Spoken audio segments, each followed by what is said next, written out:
షర్మిల మాటలు ఎవడ పట్టించుకుంటాడు? సిస్టర్ అయితే ఆవిడ ప్రాపర్టీల కొరకు ఫైట్ చేస్తుంది. షర్మిల పిచ్చి తొగ్గులకలాగా ఆవిడ తెలంగాణలో రేవంత్ రెడ్డి నిన్ను ఒడికిస్తున్నా అన్నది, నేనే నెక్స్ట్ సీఎం అన్నది. అరే ప్యాకేజ్ స్టార్ మొత్తం ప్యాకేజ్ క్లోజ్ చేసుకొని వచ్చేస్తుంది అన్నాను. నేను చెప్పింది 100 సార్లు మీరు విన్నారు, 1000 సార్లు విన్నారు. ఆవిడ ప్యాకేజ్ స్టార్ అని క్లోజ్ అయిపోయింది చాప్టర్. కానీ జగన్ది తప్పే. తల్లికి రావాల్సింది తల్లికి, చెల్లికి రావాల్సింది చెల్లికి ఇచ్చేస్తే ఆస్తులు బాగున్ను. అరే ఆస్తులు ఏం చేసుకుంటారు? 5 లక్షల కోట్లు కుడి చేతితో ఇచ్చి ఎడం చేతికి తెలియదు నేను ఇచ్చానని.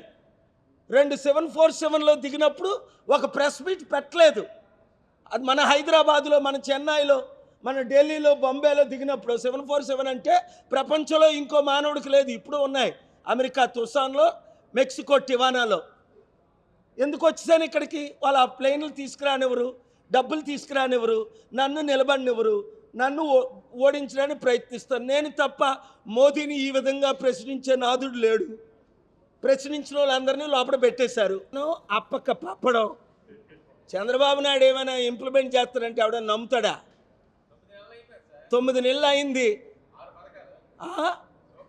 ఆల్మోస్ట్ 300 రోజులు. అప్పుడే చెప్పాను వీళ్ళకి బుర్రలేక, ఈ రాజకీయ నాయకులు, ఈ ఎమ్మెల్యేలకి బుద్ధి లేక ఈ గాడిదలు ఏం చేశారు?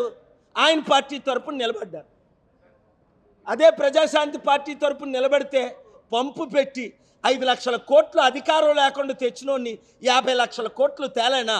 ఇప్పుడైనా 2 తెలుగు రాష్ట్రాల్లో గ్రామ స్థాయిలో ప్రజాశాంతి పార్టీ తరపున పోటీ చేయండి. మనల్ని అడిగినోడు లేడు, మనల్ని అడ్డునోడు లేడు.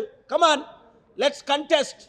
ఇప్పుడైనా సరే అపోజిషన్ వారందరిని రమ్మనండి, కలిసి పోరాడదాం, రాష్ట్రాన్ని కాపాడదాం, రాష్ట్రాన్ని బాగు చేద్దాం.